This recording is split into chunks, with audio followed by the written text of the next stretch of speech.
আমাদের উপজেলা চেয়ারম্যান সাহেব দাঁড়িয়ে ওনার বক্তব্য আমাদের মুক্তিযোদ্ধাদের উদ্দেশ্যে উনি বলেন, কে কোথায় যুদ্ধ করছেন তার সঠিক বিবরণ আমাদের দিবেন। যারা দিতে পারবেন না আমি তাদের নাম কেটে দিব। মুক্তিযোদ্ধারা বাংলাদেশের সর্বকালের সর্বশ্রেষ্ঠ সন্তান। আমি তাদেরকে অসম্মানজনক কোনো কথা বলিনি। অপমানজনক বক্তব্য যদি পেশ করলেন, এই বক্তব্যের প্রতিবাদ আমরা করতেছি। একজন উপজেলা চেয়ারম্যান সে আমাদের মত বিনিময় সভায় স্বাগতম না জানাইয়া, ধন্যবাদ মুক্তিযোদ্ধাদের উপরে না জানাইয়া, সে আমাদের অত্যন্ত দুঃখজনক এবং লজ্জাজনক একটা ঘটনা যে সে আমাদের উপরে এই ধরনের উক্তি করে। এটা আমরা সকল মুক্তিযোদ্ধাই শিবালয় ইউনো মহোদয়ের কাছে লিখিত আকারে হাতে সিগনেচার করে প্রায় 40 জন মুক্তিযোদ্ধা ওনার কাছে এটার একটা বিচার প্রাপ্তি হয়েছে। মুক্তিযোদ্ধারা বাংলাদেশের সর্বকালের সর্বশ্রেষ্ঠ সন্তান। তারা আমাদেরকে উপহার দিয়েছে একটা স্বাধীন দেশ, দিয়েছে একটা পতাকা। আমি তাদেরকে অসম্মানজনক কোনো কথা বলিনি। আমি তাদেরকে সম্মান দিয়ে কথা বলেছি, সম্মান দিয়ে কথা বলবো।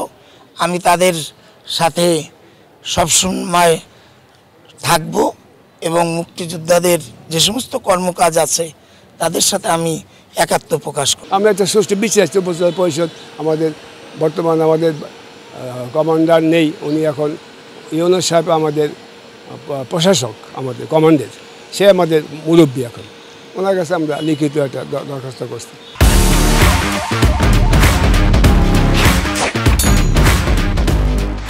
আমরা গত 27শে জুন আমাদের উপজেলায় নবনির্বাচিত উপজেলা চেয়ারম্যান এবং ভাইস চেয়ারম্যানদের একটি পরিচিতি এবং মত বিনিময় সভায় ছিল।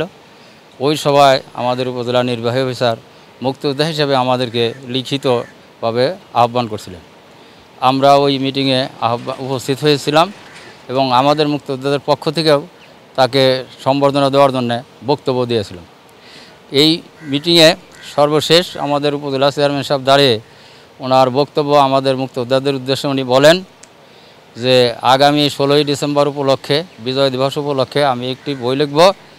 আপনারা যারা মুক্তিযোদ্ধা আছেন কে কোথায় যুদ্ধ করছেন তার সঠিক বিবরণ আমাদের দিবেন। যারা দিতে পারবেন না আমি তাদের নাম কেটে দিব। এই নাম কেটে দিব, এটাই আমাদের জন্য সবচেয়ে লাগছে। আর উনি কোথায় তারে আমাদের প্রশ্ন যে ওনার এই অধিকার কে দিয়েছে আমাদেরকে চাওয়ার জন্য।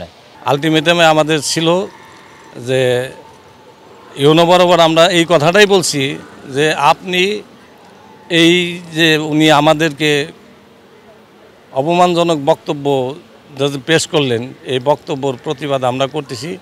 এটার প্রতিকার আপনি করবেন, অন্যথায় আমরা প্রয়োজনীয় ব্যবস্থা নেব।